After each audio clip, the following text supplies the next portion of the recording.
Oh, hi everyone. Myself Ishaan Varshney, and I'm a second year graduate student here at the physics department. And I'm currently working with Dr. Nevin Weinberg on the hydrodynamic simulations of type 1 X-ray burst winds. And to understand that, we'll first go through what's a neutron star. And a neutron star is the last stage of a star when a supermassive main sequence star it runs out of fuel and it undergoes a supernova explosion.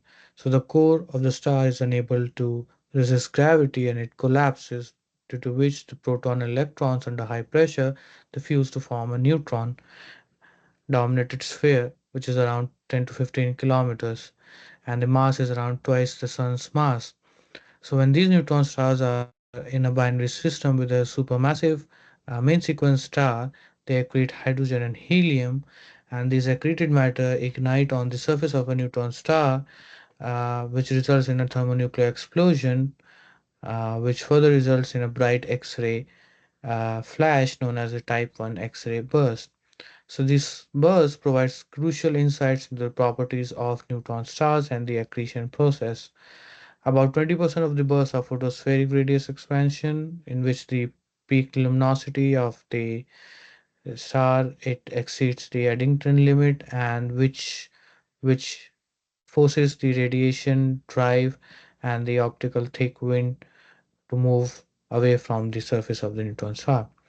So what we are doing is that we are carrying the first time dependent simulations of these burst winds, for which we use MESA stellar evolution code and Athena++. So what we are trying to achieve here is we are trying to model the accretion, the thermonuclear burning, which is basically the hydrostatic phase of the atmosphere using MESA, and then we are trying to take the output and feed it into Athena as an input to model the radiation driven wind, which ejects the outer layers of the accreted atmosphere. So what you see here, the figure 1 and figure 2 are the results from the simulations we did using MESA, and the figure 1 is the temperature profile of the wind at different times as we move away from the surface of the neutron star, so the temperature starts decreasing. Whereas the figure 2 is the composition of the wind as a function of column depth at, let's say, 10 seconds when it's already in a steady state phase. So we see that the ashes contains different materials like calcium, helium, carbon, silicon, etc. While the figure 3 is the density profile of the wind structure, which we use, which we plotted using Athena++. So here as you see that when the wind started at like 0.01 second, there is uh, a shock wave which is moving forward away from the surface, and after some time the density profile becomes smooth as the shock waves have traveled far away from the neutron star surface.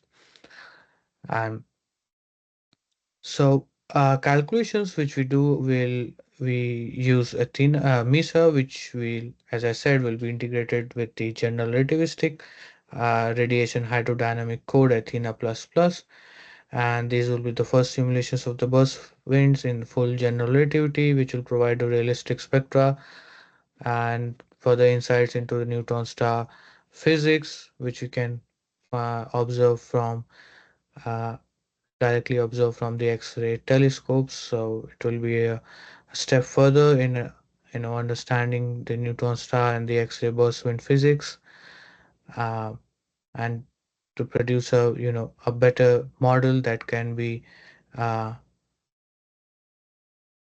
at par with the observations that we get from the telescopes.